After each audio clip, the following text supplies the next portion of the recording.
O Alan Gani já está por aqui para a gente falar um pouquinho sobre economia nesta manhã de segunda-feira. Tudo bem, Gani? Bom dia, hein? Bom dia, Colombo. Bom dia a toda a audiência. Segunda-feira, dia 1º de julho de 2024. Há 30 anos, um programa econômico mudava a economia brasileira. Em 1994, a implementação do Plano Real foi considerada decisiva para a vitória de Fernando Henrique Cardoso contra Lula.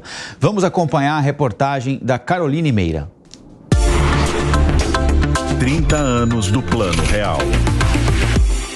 Depois de tantos planos e tentativas fracassadas, a inflação continuava a subir no início dos anos 90, passando de 2.851% ao ano. Até então, somente 4 países tinham inflações acima de 1.000%. A Rússia, que colapsou com o fim da União Soviética, a Ucrânia e o Congo, que enfrentava uma guerra civil. Em meio a tanta instabilidade e sofrimento da população, a inflação passou a ser tratada de forma lúdica como um dragão que cospe fogo e derrete o poder de compra. Era preciso um plano sem fantasia e sem surpresas. Um plano real. Pedro Malan foi ministro da Fazenda durante os 8 anos do governo de Fernando Henrique Cardoso. Ele conta que o real foi resultado de um período de 400 dias que mudaram o Brasil. Era um sintoma de um problema muito mais grave que existia na economia brasileira. A noção de que gastar é bom, gastar dá voto, essa não é nem do período da democracia, não, do período da ditadura também. O governo era um governo militar, mas ele procurava se legitimar politicamente. E a legitimação política do governo militar vinha da forma populista tradicional. Não é uma discussão trivial. O Brasil é um país muito complexo, não é difícil de entender, é difícil de administrar. Mas aí que prevaleceu aquilo que eu chamo o fato de que essas pessoas se conheciam, ninguém ali tinha um projeto político de poder, um projeto pessoal. É sintomático que tenha havido discussões durante esses meses que eu mencionei e não tenha vazado nada, nenhum ali desse grupo básico plantou uma notícia de jornal, deu um vazamento para um jornalista, antecipou algumas coisas que estavam em discussão. Isso é uma coisa rara. As mudanças propostas pela equipe de Fernando Henrique Cardoso rompiam com as medidas adotadas em outros governos. O plano gerou desconfiança e foi preciso garantir o apoio do Congresso Nacional. O governo só queria uma coisa: acabar com a inflação. Como é que acaba com a inflação na cabeça deles? Prende o Abílio e faz congelamento de preços.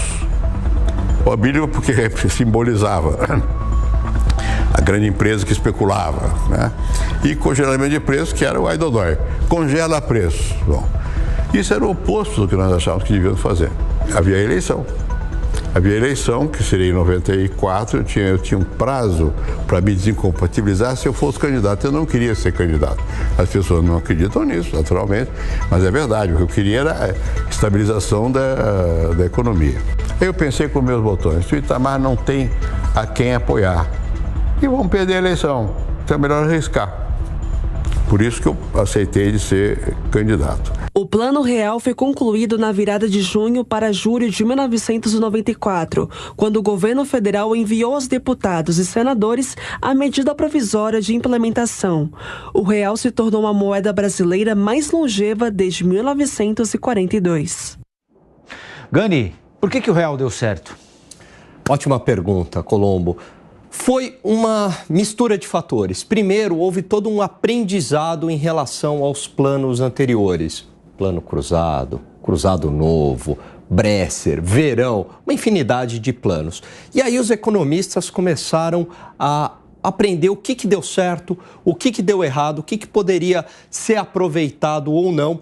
Ideias acadêmicas também vindos lá de fora, né, dos Estados Unidos, do FMI, da academia nos Estados Unidos, que implementaram aqui no Brasil. Basicamente, o Plano Real, o tripé dele, foi o controle cambial, porque parte da nossa inflação era importada pelo dólar. Então, o encarecimento do dólar encarecia o processo produtivo e pegava no preço. Então, houve aquela paridade do 1 para 1, o Banco Central controlando esse câmbio. Evidentemente que isso tem um ônus.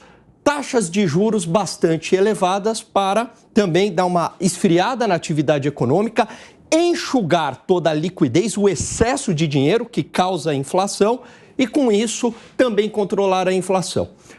Houve também uma série de privatizações, porque não adiantava nada atacar do lado monetário da taxa de juros se não houvesse um ataque do lado fiscal. Então começou também ali um controle maior das contas públicas. O que acontecia no passado? Problema fiscal, o governo não conseguia pagar as contas, o que ele fazia?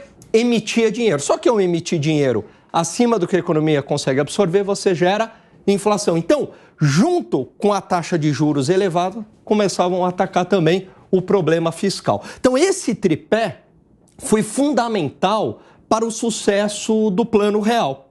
E também, aí um destaque, Colombo, a parte política, porque nada disso adiantaria se não houvesse uma blindagem da equipe econômica, que é o que a reportagem trouxe.